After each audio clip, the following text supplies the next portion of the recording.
আজ 2025-এর প্রথম দিন, তাই 2024-এর কিছু কাজ একসাথে রাখতে এলাম। 2024 থেকে ভালো খারাপ মিলিয়ে মিশিয়ে বহু কিছু পেয়েছি, কোনো ভিশন ছাড়াই। তবে খারাপগুলোকে যদি ভুলে যাই, ভালোকে মনে করলে যে অ্যাচিভমেন্টগুলো আমি পেয়েছি সেগুলো অনেকটাই দামি আমার কাছে। নিজের শখ পূরণ করা সহ নিজের ব্রাইট রেডি করা আমাদের মতন বিগিনার মেকআপ আর্টিস্টদের কাছে অনেকটা দামি ব্যাপার।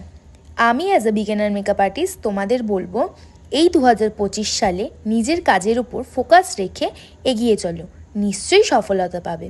তাছাড়া তোমরা সকলে যেভাবে আমার কাজকে ভালোবাসা দিয়ে যাচ্ছ, তাতে আমিও 2025 সালে তোমাদেরকে আরও নতুন নতুন কাজ দিতে পারবো, এই আশা রাখতে পারি। নতুন বছরে পা দিয়েছি আমরা, আরও কিছু অ্যাচিভ করতে পারবো এই আশা নিয়ে আজকের দিনটাকে শুরু করলাম এবং সকলকে জানাই হ্যাপি নিউ ইয়ার।